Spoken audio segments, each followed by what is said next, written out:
Bien, chicos, gracias por acompañarnos. Pasamos con la siguiente charla, que es Éticas del Software Libre, una lectura decolonial desde América Central.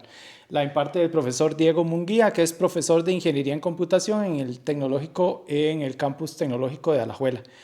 Está estudiando el doctorado en Estudios Latinoamericanos de la Universidad Nacional e investiga sobre apropiación de la computación. Entonces, Diego, tu espacio. Gracias. Buenas tardes. Gracias por estar acá hoy para conversar. Siempre es muy agradable y muy interesante conversar con comunidades, por ejemplo, como la del software libre, que tienen una intención siento yo, de transformar un poco la realidad, ¿verdad? Para mejorar las cosas. Entonces, hoy les vengo a hablar precisamente un poco de eso, sobre el software libre y su potencial. La charla se titula Éticas del Software Libre, en plural, precisamente como para sugerir que hay varias formas de entender y de acercarse a esta idea del software. Entonces yo vengo a contarles hoy sobre dos particulares y compararlas y ver cómo eso nos afecta a nosotros, que estamos hablando hoy acá desde América Central, ¿verdad? Desde Costa Rica.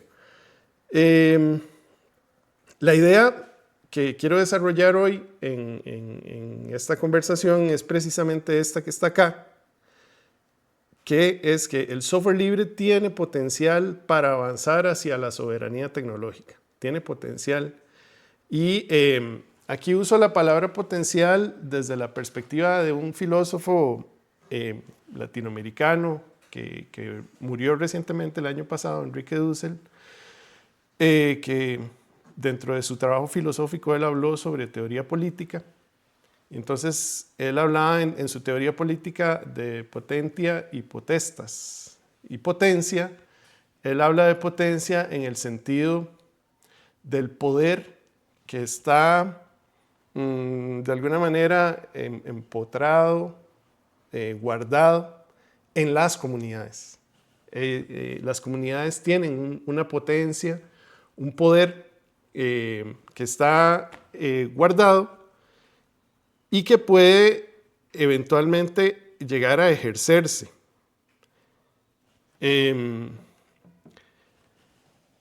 Aquí subrayo el concepto de soberanía tecnológica en América Latina y pregunto, ¿cómo lo aprovechamos? Entonces, ¿cómo aprovechamos ese poder que está ahí dormido un poco en nuestras comunidades de software libre, ¿verdad? Poder político en el sentido de tener la capacidad de transformar la realidad en la que vivimos, para mejorarla, ¿verdad? Para mejorar las condiciones de vida de la mayoría de las personas. Entonces, un poco la pregunta, si existe este poder ahí almacenado, digamos, de alguna forma, ¿cómo lo aprovechamos? Y este concepto de soberanía tecnológica, ¿por qué está ahí subrayado, verdad? ¿Por qué necesitamos algo como soberanía tecnológica? ¿Y qué será eso? Entonces, este es un poco el camino, el plan de la conversación. Vamos a hablar un poco sobre soberanía tecnológica y después cómo aprovechar el software libre para avanzar hacia ese horizonte utópico. Pero necesitamos dos puntos de partida.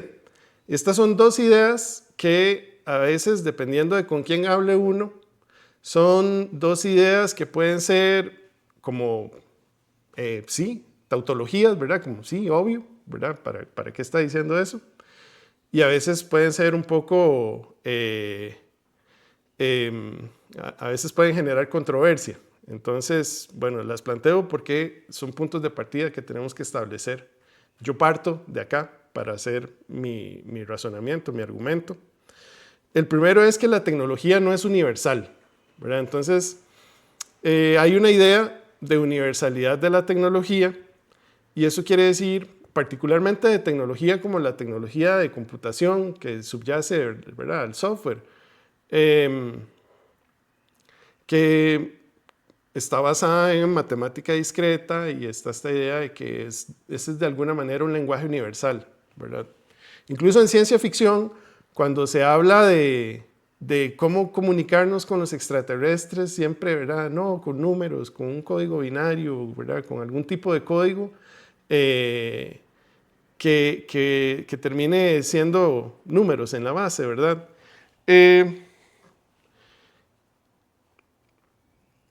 Y pues yo pienso y propongo, y no solo yo, varios autores también, que ese no es el caso, que no hay una tecnología universal y no hay un conocimiento universal. De alguna manera la tecnología se ve influenciada por la cultura de las personas que la construyen, porque la tecnología tampoco existe en el vacío ni emerge espontáneamente, sino que en realidad es un producto social. Las personas trabajamos, cooperamos, colaboramos y producimos tecnología que nos ayuda a transformar las condiciones del medio para adaptarla a nuestras necesidades. De alguna manera la tecnología está entonces empapada de la cultura de las personas que la producen. Esa es la primera idea. La segunda idea es que no es neutral, porque hay otra idea de que la tecnología no se ve afectada por los valores éticos o principios éticos de las personas que construyen la tecnología, ¿verdad?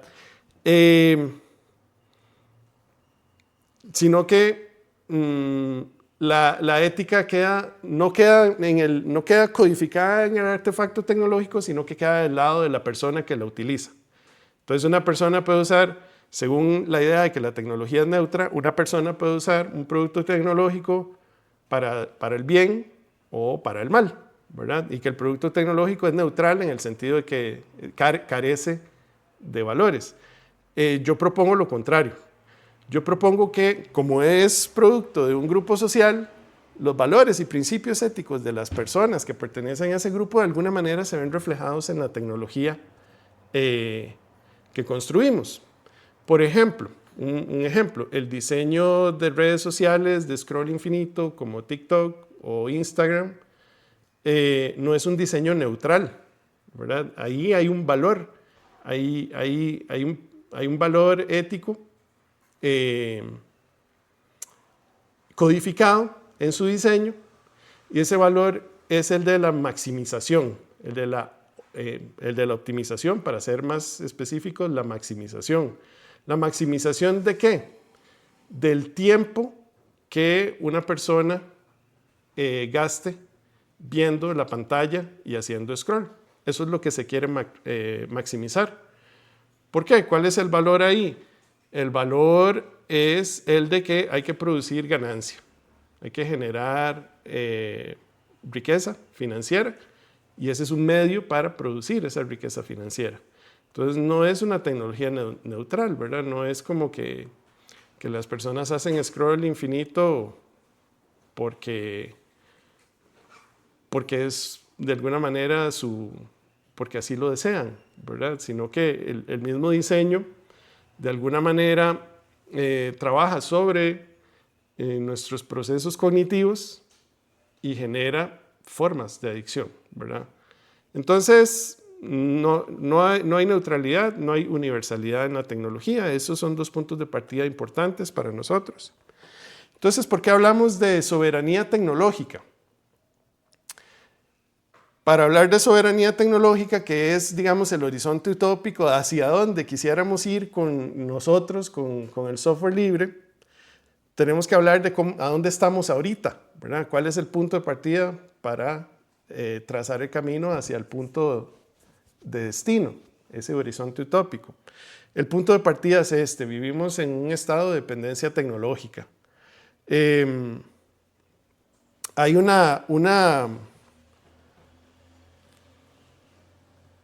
una ideología y estrategia económica que se ha planteado a nuestros países latinoamericanos, países africanos, países del sur de Asia, que se llama el desarrollismo. Y entonces, esa teoría lo que dice es, esa ideología, lo que dice es que hay países desarrollados y hay países subdesarrollados. Y ahora, para no decir subdesarrollados, dicen en vías de desarrollo, un eufemismo, ¿verdad? Para que no suene tan feo. Y también para ir superando un poco esa idea de primer mundo y tercer mundo, que es también ofensiva, ¿verdad? Y el desarrollismo, entonces, lo que plantea es que hay países desarrollados, que son los países ricos, ¿verdad? Y hay países en vías de desarrollo, como los nuestros, que somos países empobrecidos, ¿verdad? Y que hay una brecha que es económica entre esos dos países, ricos y los empobrecidos, esos dos grupos, pero que esa brecha también es tecnológica. Entonces, la idea del desarrollismo es que si llegamos a cerrar la brecha tecnológica, automáticamente vamos a cerrar la brecha económica y vamos a dejar de ser países en vías de desarrollo para llegar a ser países desarrollados y vamos a ser del club de los ricos, ¿verdad? Aquí el tema es que esa propuesta es una propuesta ideológica. Es decir, no ha sucedido eso realmente. Esa brecha tecnológica, la idea es que los países se industrialicen.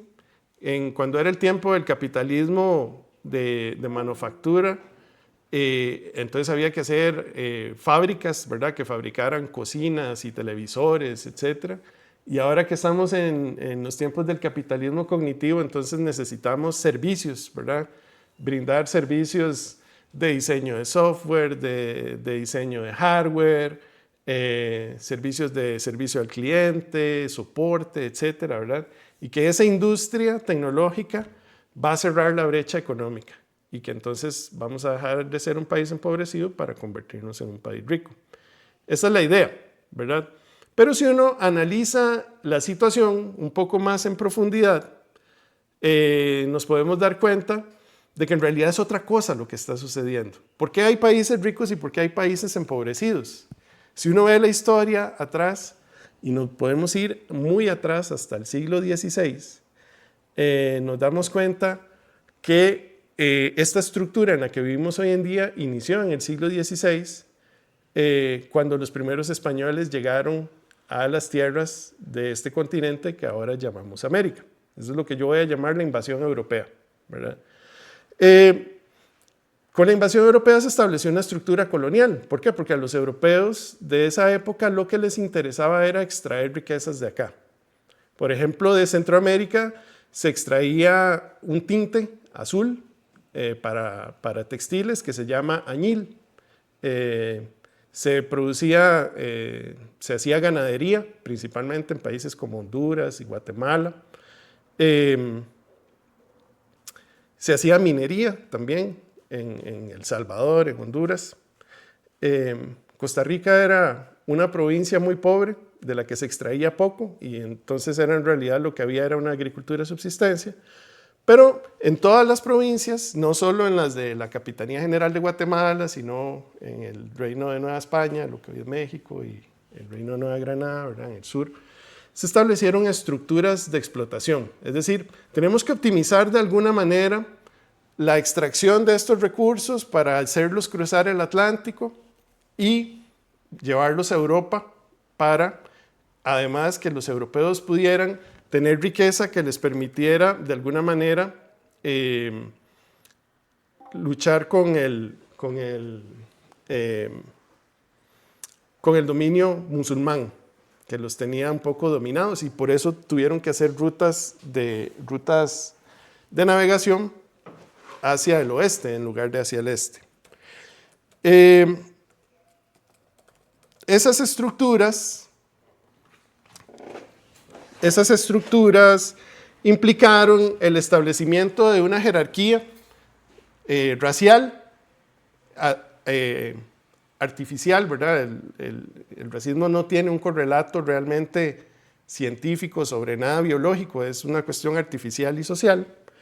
Pero esa estructura racial permitía controlar el trabajo, ¿verdad? Y entre más abajo estuviera usted en esa pirámide, más feo le tocaba el trabajo, condiciones de esclavitud, condiciones de mucha pobreza, y entre más arriba estuviera usted, más privilegios tenía. Entre más arriba, más blanco, entre más abajo, más oscuro. Y en el medio un montón de mezclas. Sí. ¿Un sistema de castas?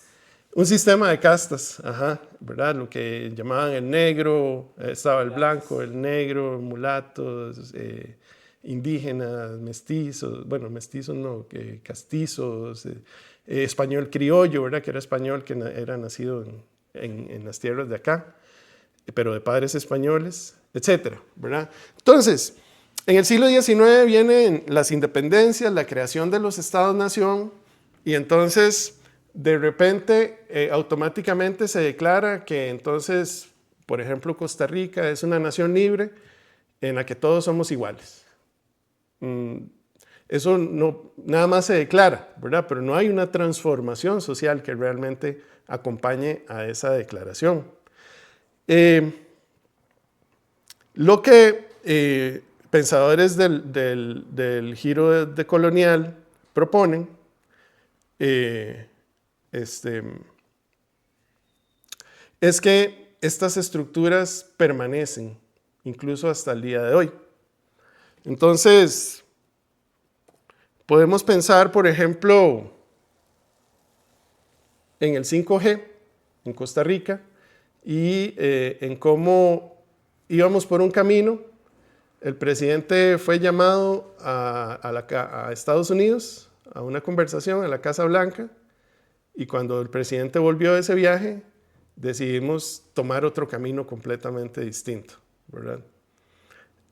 Hay todavía estructuras de poder entre bloques geopolíticos en el cual algunos países están en lo que llamamos centro y otros países estamos en lo que se llama la periferia, ¿verdad? Ahí alrededor, como orbitando alrededor de países hegemónicos, centrales, como Estados Unidos, como China, Rusia de alguna manera es un país hegemónico, la Comunidad Europea de alguna manera todavía tiene alguna hegemonía también, y pues están todos los países latinoamericanos, los países de África, los países del sur de Asia-Pacífico, que estamos en la periferia, un poco a merced de esas estructuras coloniales de poder. Estas estructuras, en términos de tecnología, lo que han propuesto es procesos de transferencia tecnológica. Pregúntense ustedes, ¿de dónde vienen los sistemas operativos que usan ustedes en sus computadoras? ¿De dónde vienen sus computadoras? ¿De dónde vienen sus compiladores? ¿Quién diseñó sus lenguajes de programación, los que ustedes usan? ¿Quién hace los IDEs que ustedes usan? ¿Quién entrena los modelos de inteligencia artificial a los cuales nos estamos volviendo adictos ahora también, ¿verdad? ¿De dónde viene toda esa tecnología? Viene de lo que llamamos el norte global o esos centros de poder, ¿verdad?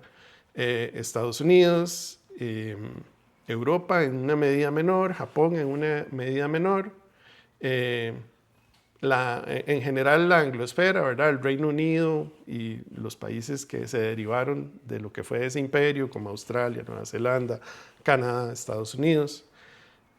Mucha de esa tecnología, o casi toda la tecnología que nosotros consumimos, viene de allá. ¿Y cómo llega aquí? Ahora usamos internet, ¿verdad? Y vemos los tutoriales, pagamos los cursos, traveseamos y empezamos a utilizarla, ¿verdad? Esos procesos se llaman procesos de transferencia tecnológica. ¿Y para qué nos transfieren tecnología? Bajo la ideología del desarrollismo sería para que nos desarrollemos. Y entonces, ¿cómo funciona eso? Inversión extranjera directa, ¿verdad? Vienen empresas que invierten en Costa Rica para generar puestos de trabajo para personas que desarrollen software. Entonces, uno va, trabaja, genera riqueza, ¿verdad? Genera dispositivos médicos, genera software, genera diseño de hardware. Antes, literalmente, se generaban procesadores que decían hecho en Costa Rica, ¿verdad? Pero ¿Cuánta de esa riqueza que producimos con nuestras capacidades se quedó aquí? La fracción de lo que se paga en salarios y la fracción de lo que se paga en servicios a proveedores de terceros, que son fracciones. El grueso de eso es capital de la empresa que invierte extranjera que se va, ¿verdad? Entonces, ¿cómo se va a cerrar la brecha económica si el capital se va, ¿verdad? Si el capital no permanece acá. Hay autores como José de Sousa Silva, brasileño, que lo que propone es que en realidad estos procesos de transferencia tecnológica para lo que sirven es para que sea más eficiente la extracción de riqueza, ¿verdad? La tecnología es suficiente como para que el proceso de extracción sea óptimo, pero no necesariamente para cerrar las brechas. Entonces, ¿qué es la idea de soberanía tecnológica? Bueno, ¿qué pasaría si nosotros pudiéramos tomar decisiones sobre la tecnología que hacemos y que utilizamos? ¿Qué pasaría si nosotros decidiéramos diseñar nuestros propios lenguajes de programación, nuestros propios procesadores, nuestros propios sistemas operativos, nuestros propios sistemas en general de información, ¿verdad? Nuestras propias aplicaciones móviles? ¿Qué pasaría? ¿Qué cosas cambiarían y qué cosas se mantendrían igual, ¿verdad? La idea de soberanía tecnológica es la idea de que yo puedo tomar decisiones sobre la tecnología que estoy utilizando. Se me fue otra vez. Esta idea no es solo de América Latina. Vean qué interesante, ¿verdad? Con el nuevo mundo que tenemos ahora, que está un poco más loco, ¿verdad? Y más activo en la guerra y en los conflictos, la Comunidad Europea, por ejemplo, se da cuenta de que también tiene una dependencia tecnológica. Entonces, la Comunidad Europea empieza a tomar medidas para desconectarse un poco de las grandes tecnológicas estadounidenses, de Meta, de Google, etcétera, y compañía, ¿verdad? Y entonces de repente ese es un tema del que están hablando, del que se está hablando en todo el mundo, ¿verdad? Por ejemplo, acá en Sudáfrica también, en India también. China es quizás el caso más interesante, ¿verdad? Es la potencia que logró salir de la periferia para convertirse en un centro, y es un centro un poco diferente.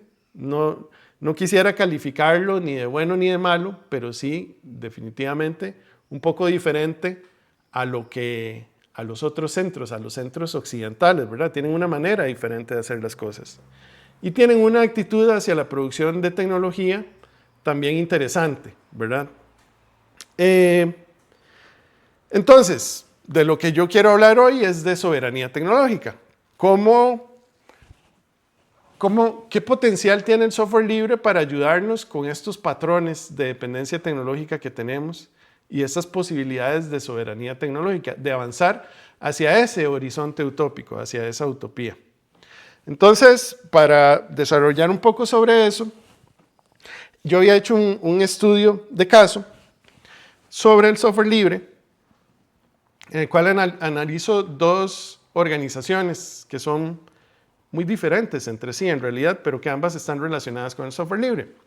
La Free Software Foundation, que es, digamos, la organización estadounidense oficial del software libre, ¿verdad? De Richard Stallman, desde donde surgen, digamos, las ideas, los proyectos, y donde está el financiamiento también.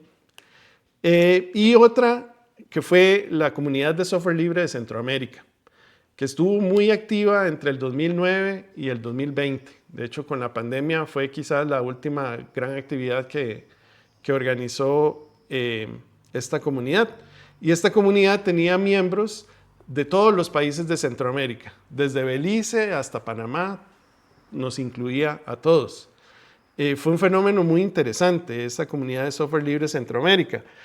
Cada año hacía un encuentro, lo que se llamaba el Encuentro Centroamericano de Software Libre, algo parecido, digamos, al FLISOL, un poco más grande, de varios días. Se escogía una ciudad o una población, un pueblo centroamericano, y todos iban para allá, en buses principalmente, pero también llegaba la gente en avión o la gente que era de ahí mismo. Y participaba en un evento que era de varios días, 3 días usualmente, en el que habían charlas, talleres, pero también mesas de trabajo donde la gente se reunía para pensar cómo podía el software libre ayudar a las condiciones de vida de los diferentes pueblos y comunidades que habitan nuestro territorio centroamericano. Entonces, entre el 2009 y el 2020 hubo actividades desde San Ignacio de Belice, pasando por Quetzaltenango, Ciudad de Guatemala, en Guatemala, San Pedro Sula, en Honduras, Suchitoto y Antiguo Cuscatlán, en El Salvador, Estelí, Managua, en Nicaragua, Punta Arenas y San José, acá en Costa Rica, y en Chitré, en Panamá.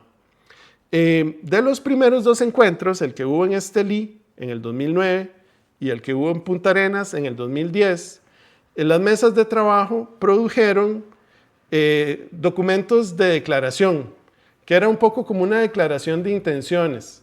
Las personas de la comunidad se reunieron para proponer cómo el software libre podía ayudar a sus diferentes comunidades. Y produjeron declaraciones muy cargadas de política. Y ahí es donde se ve esa potencia que tienen comunidades como estas. Por otro lado, la Free Software Foundation es más bien una entidad legal, que era un problema que llegó a tener Stallman. Un poco Stallman en los 80, ¿verdad? Trabajaba, era estudiante, fue graduado de Harvard, después trabajaba en el MIT, en lo que hoy es el CSAIL, ¿verdad? El Laboratorio de Investigación en Ciencias de la Computación e Inteligencia Artificial. Trabajaba en un polo de producción de tecnología.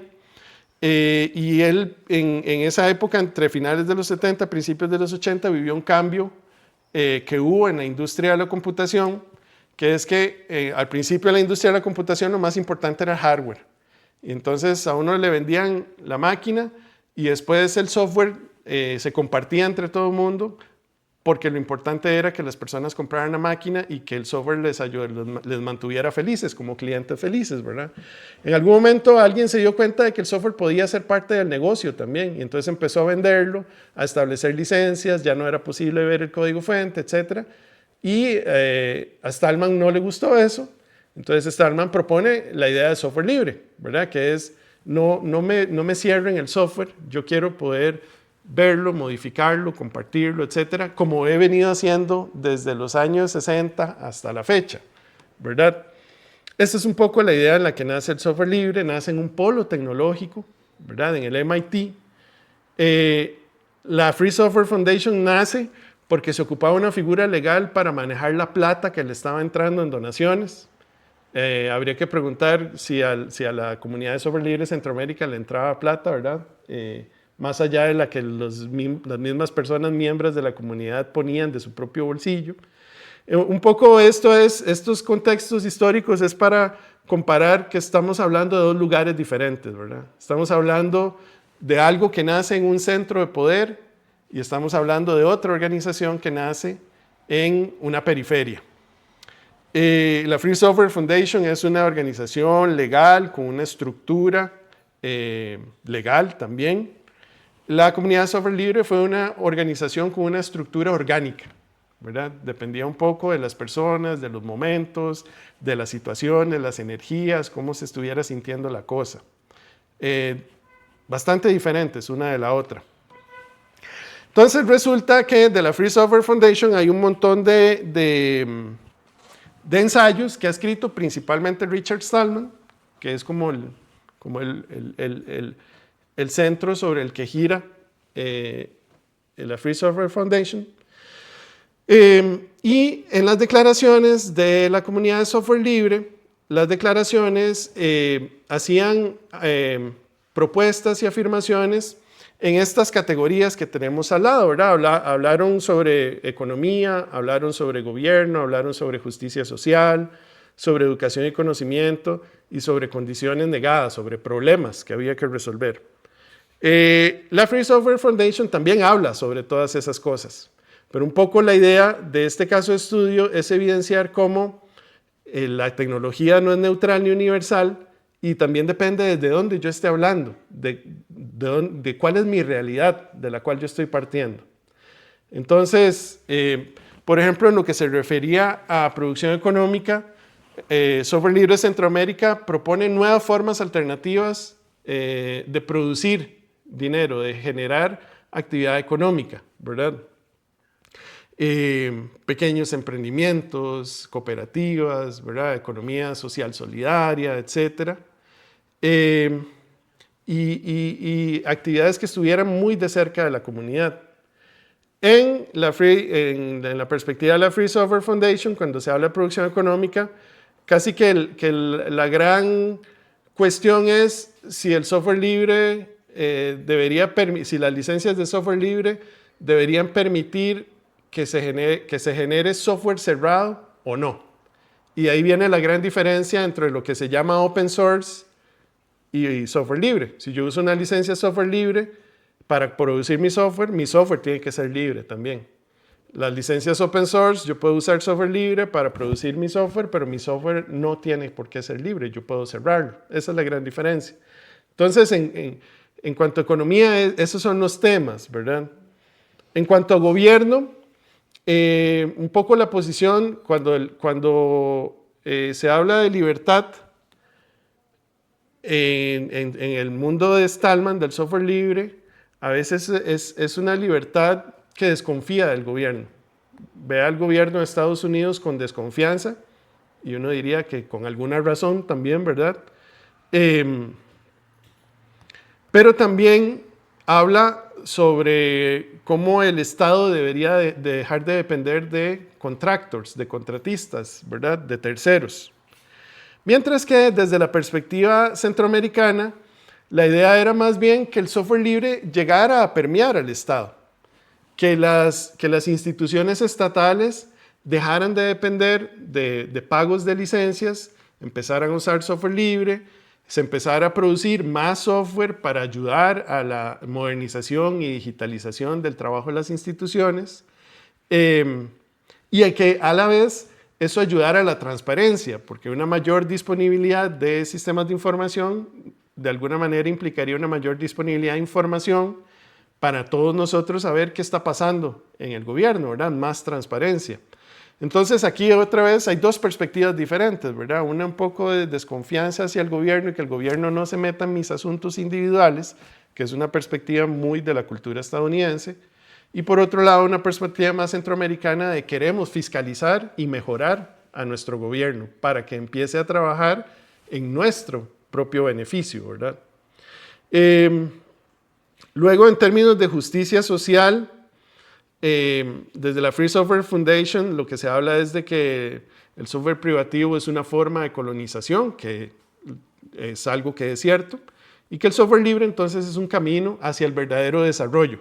Pero entonces aquí se ve otra vez esa idea de desarrollismo, ¿verdad? No dejan de estar apuntados con esa ideología del desarrollismo, que ya vimos qué problemas tiene, ¿verdad?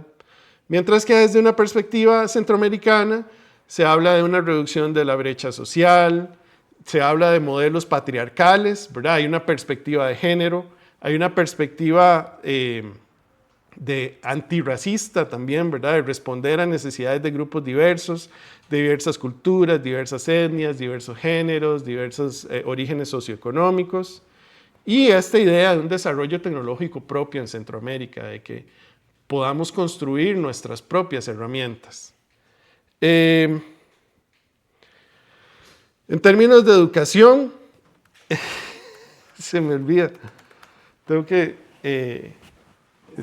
estarlo moviendo, sí. Perdón. En términos de educación, se habla de, por un lado, de la apertura de conocimiento, de la disponibilidad de conocimiento del lado de la Free Software Foundation, pero del lado centroamericano se habla también del rol que deben tener las instituciones, el rol que debe tener la universidad como habilitadora de capacidades para las personas de las comunidades, ¿verdad? no la universidad como un centro de producción de conocimiento necesariamente o únicamente, sino como un centro de habilitación de capacidades.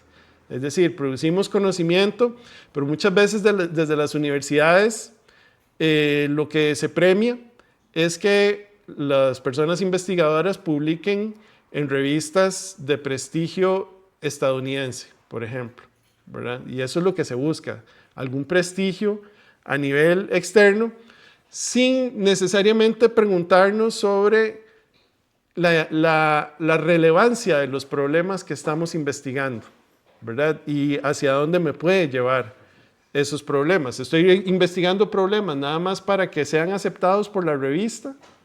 ¿O estoy investigando problemas que tienen una potencial de mejora de las condiciones de vida de las personas, ¿verdad? Son dos cosas que no necesariamente van de la mano siempre. A veces sí, a veces no, ¿verdad?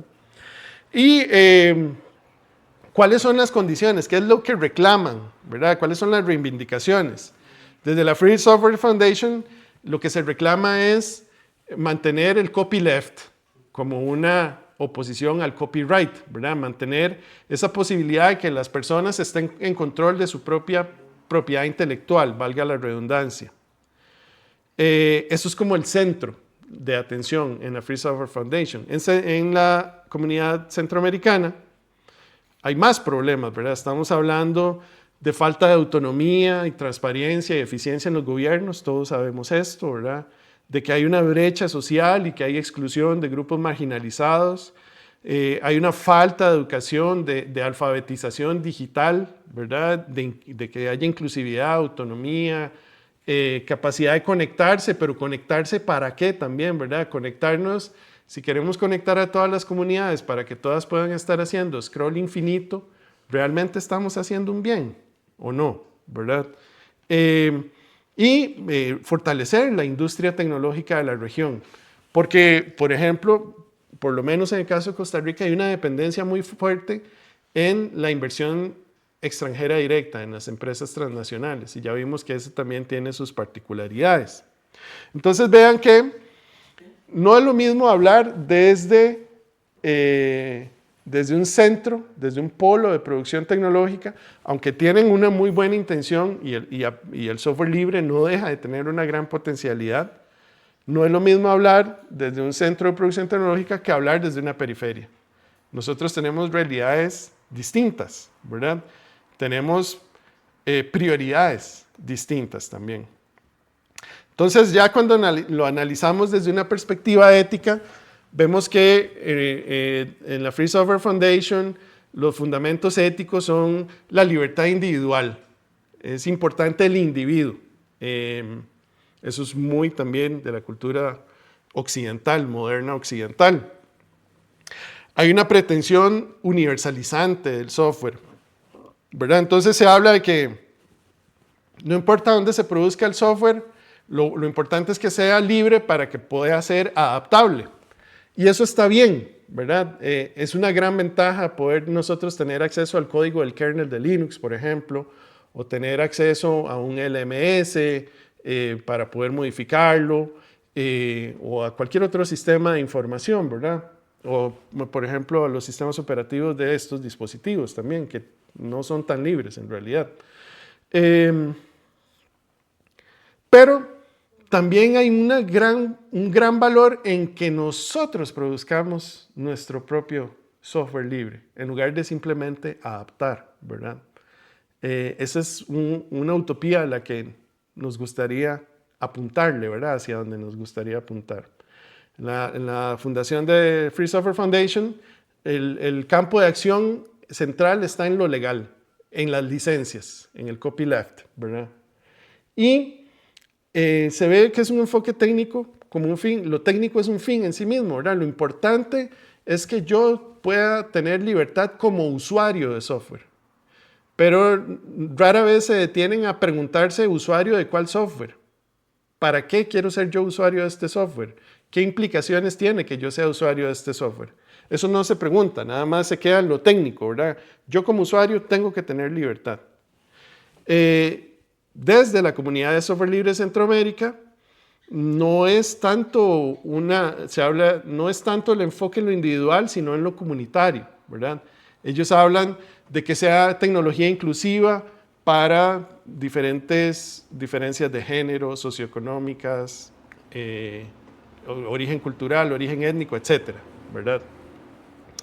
Se fomentan valores colectivos, ¿verdad? Hablan de inclusión, de equidad, de diversidad, solidaridad, crecimiento, transparencia, apertura, autonomía, soberanía. Hay un enfoque en lo comunal, en el bien común. Hay una agenda interseccional donde el software es un medio para la justicia social, es un medio para la mejora de la educación, es un medio para producir conocimiento, es un medio para fortalecer el gobierno, es un medio para fortalecer la industria, ¿verdad? Y entonces, en ese sentido, el software libre se convierte en un eje transversal de una serie de necesidades sociales y políticas, económicas, que no están siendo satisfechas, ¿verdad? Para las cuales tenemos vacíos nosotros en este momento.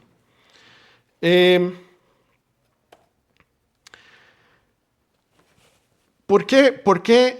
Aquí cabe preguntarse por qué hay tanta diferencia entre las declaraciones que hizo la comunidad de software libre en 2009 y 2010 versus los fundamentos filosóficos teóricos de la Free Software Foundation. Y una posible razón, que yo me hice esa pregunta, una posible razón en mi investigación, al hablar con algunas personas que estuvieron involucradas en los orígenes de esta comunidad, tiene que ver con la interdisciplinariedad.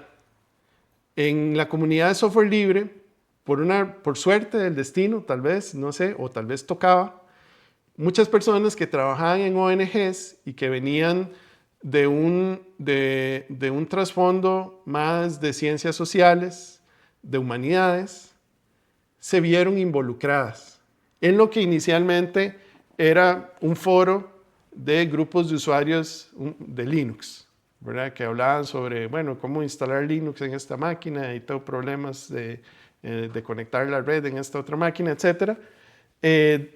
Hubo un involucramiento de personas de otras disciplinas. Entonces, esa es una de las razones por las cuales se siente tanta diferencia. Creo que otra de las razones es porque no es lo mismo hablar desde América Central que hablar desde el MIT, ¿verdad? Entonces, volviendo a la pregunta original, ¿cómo aprovechamos esta potencia que tiene el software libre, ¿verdad? Ese poder político que está de alguna manera empotrado, no en el software libre y no en las licencias de software libre, sino en comunidades de personas que comparten interés por el software libre y por cómo yo puedo aplicar esta tecnología para mejorar las condiciones de vida de las demás personas. Entonces, como parte de mi respuesta a esa pregunta, yo propongo estos 5 puntos. El primero es que no podemos quedarnos solo en lo técnico. Hay mucho valor en trabajar con personas de otras disciplinas, de ciencias sociales, de humanidades, ahora que están tan bajo ataque, ¿verdad? Y tan en cuestionamiento, que para qué sirve eso. Hay mucho valor en trabajar con personas de geografía, de filosofía, de trabajo social, de sociología, de otras disciplinas tecnológicas también, ¿verdad? De electrónica, de eléctrica, de administración, que también es una forma de tecnología. Esa interdisciplinariedad enriquece el proceso. Una comunidad de software libre fuerte es una comunidad que tiene insumos de diferentes disciplinas. No se queda solo en lo técnico y en la programación. La otra es que la comunidad de software libre se abra y se involucre con otras comunidades, ¿verdad? De 1000 tipos de comunidades, ¿verdad? Personas que viven en asentamientos informales, gente que tiene grupos ciclistas, comunidades de mujeres emprendedoras, comunidades alejadas, ¿verdad? Comunidades fronterizas. En el caso de Costa Rica, también tenemos ese fenómeno de un centro y una periferia, ¿verdad? Y un centro más privilegiado, una periferia con más necesidades. comunidades de todas esas distintas periferias. Pero, por ejemplo, pensemos, llegar a un lugar como Suretka, en Talamanca, que es una comunidad de cultura principalmente bribri, en oposición a nuestra cultura, que es fundamentalmente mestiza, occidentalizada, no es nada más una cuestión de llegar a hablar y decirles instalen Linux, ¿verdad? Habría que primero de alguna manera involucrarse con la comunidad para conocerla, conocer cómo se vive de esa forma, de una forma diferente a la que tal vez uno está acostumbrado. ¿Cuáles son los problemas relevantes de esa comunidad? ¿Cuáles de esos problemas tienen que ver con información? ¿Y cuál tecnología de información puede ser útil para ayudar a la mejora de las condiciones que están generando esos problemas, ¿verdad? Lo otro es metodologías situadas. Por ejemplo, el software libre no se desarrolla con Scrum, ¿verdad? Eso lo sabemos. El software libre ha desarrollado de alguna manera sus propias metodologías de desarrollo de software, pero cuando uno investiga, por ejemplo, cuáles son los principales obstáculos para que alguien empiece a aportar a un proyecto de software libre, mucho tiene que ver primero con la frontera de lo virtual, de que tal vez no hay alguien sentado a la par mía a quien yo le puedo estar haciendo consultas, por ejemplo, o con quien puedo involucrarme a un nivel más humano, ¿verdad? Sino que siempre hay una mediación virtual de por medio, valga la redundancia, y el idioma inglés muchas veces tiene que ser en inglés, ¿verdad? Y también porque de alguna forma es una lengua franca, ¿verdad? Si yo estoy colaborando con gente que está en Europa Occidental, ¿verdad? O con gente que está en África, o esas personas están colaborando con nosotros que estamos en América Latina, el idioma se puede convertir en una barrera y de alguna manera el inglés es una lengua franca. Eso es cierto.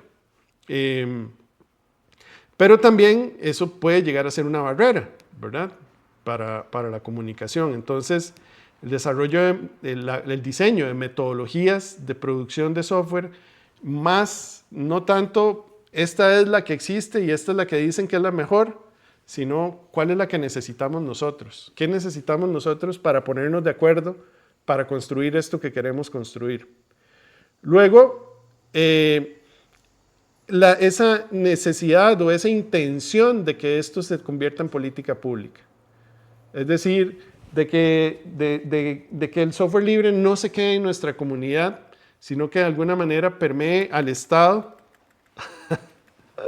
como representante de todas las comunidades que habitan nuestro territorio, ¿verdad? Porque también, aunque hablamos de un Estado-nación, Costa Rica podemos decir con cierta seguridad de que es un estado plurinacional. Hay diferentes culturas que habitan este territorio tan pequeñito en el que nosotros vivimos. Ahora ni pensar en toda América Latina, ¿verdad? Imagínense la cantidad de lenguas, de idiomas, de tradiciones y de culturas que hay en países tan gigantescos como Brasil, como México, Colombia o Argentina, ¿verdad? Todo Centroamérica también es un mosaico de culturas, todo el Caribe también es un mosaico de culturas. Entonces, hacer que el software libre, que este ethos, esta ética del software libre, esta ética más comunitaria, más colectiva del software libre llegue a permear en los estados a través de política pública, ese también es un horizonte utópico, es una manera de realizar ese potencial de poder político que está subyacente en nuestras comunidades. Y el involucramiento de universidades, ¿verdad? Uno de los fines, por ejemplo, del TEC, es que desarrollar tecnología, y se habla de desarrollar tecnología, ¿verdad? Para la mejora de las condiciones de vida de las personas que habitan este territorio. Entonces, si ese es uno de los fines de esta universidad, necesariamente esta universidad debería estar involucrada en estas comunidades, ¿verdad? Organizando actividades como estas en las que estamos participando hoy, pero también a través de proyectos que busquen conectar con las comunidades desde esa perspectiva más colectiva y no desde una perspectiva también de que nosotros somos los que sabemos y venimos a explicarles a ustedes cómo es que tienen que hacer las cosas, ¿verdad? Que esa también es una perspectiva más de transferencia tecnológica que genera dependencia tecnológica y que no nos lleva a soberanía, ¿verdad? Entonces, un poco la propuesta que traía era esta, ¿verdad?